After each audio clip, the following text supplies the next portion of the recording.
За энэ хоёр дахь хүн тэгэхээр энэ 10 хэдэн хүн ороод нэг л хүн олонхын санал авсан гэж би ойлгож байна, тийм үү?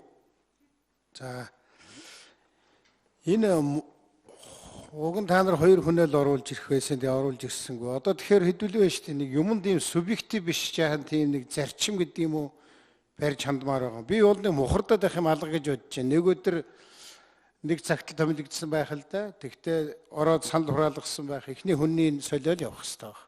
Нэг ийм зарчим бариараа дандаа нэг субъектив ус төржсэн нэг ийм хачи юм хийдэг байхгүй манайх. Эс зарчимгүй бас. За би энэ хүнийг нь бол сайн мэдэхгүй юм. Тэгтээ би бас нэг их сургуульд 10 жил багшсан хүний хувьд энэ хүн 20 гаруй жил их сургууль багшилсан юм байна. Нэг жаахан эрдэмийн өнөр өнөртөж байгаа хүн юм шиг байна. Би тэгээд одоо та нар дэмжиж гаргаад ирсэн бол би дэмжиж гэж бодож байна. А нэг асуудал байна. Хэн гэлээ эрдэм болгоно.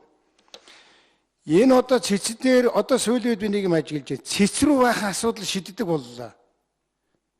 Энэ бол их хурлын хариуцлагагүй ажиллагаа. Тэр хөөн хэлцэх хугацааны асуудлыг улаан цайм ус төрийн асуудал болгоо хувиргаа сонгуулийн өмнө шийдээд тэгээ сая цэц рүү түлхээд цэц буруутан болоод буруутан чвшилтөө өгн зөвл болж байгаа. Тэгвэл их хурл бидний зөв гэж гүрийгэл өнгөрөөж байгаа. Одоо ийм нэг ус төржсөн байгууллага руу энэ байгууллагыг түлхээд байна эрдэм булгаа. Жаахан эрдэм өнөртүүлээ тэнд нэг зөв юм хийгээд өгөөч.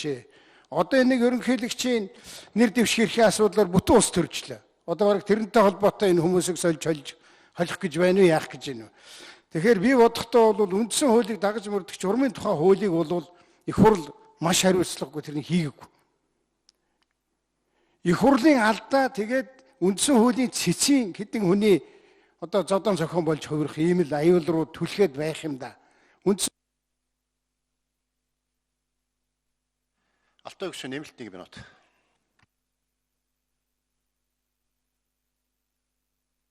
Би одоо танаас асууж байгаа шүү дээ.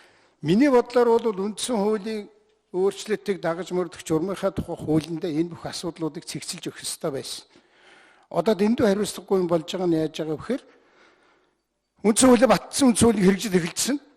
Тэгээд тэр үндсэн хууль тохируулж бусад хуулиудаа зэгцлээд дуусгах хугацаа өнгөрцөн. Одоо өнөөдөр тэрнийг маргаал сууж байна. Та энэ дээр нэг одоо эрдэм номын үдсэн хүн байна. Таны байр суурь ямар байна? Тэгээ ер нь үндсэн хуулийн цэц дандаа ийм хог новш одоо эндээс үлдсэн хог новшин гэж зэгцэлдэг тийм байгууллага байх юм уу? Яах юм уу? Таны хуулийнхаа хувьд нэг гаргалгаа хэлээд гэж.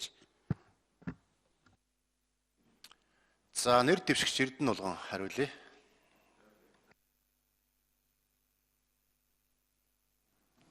За баярлалаа. Алтай гишүүний асуултанд хариулъя.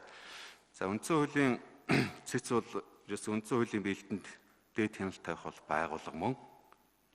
Тийм учраас энэ асуудлыг бол хууль заасан дагуу одоо шийдвэрлэх ёстой.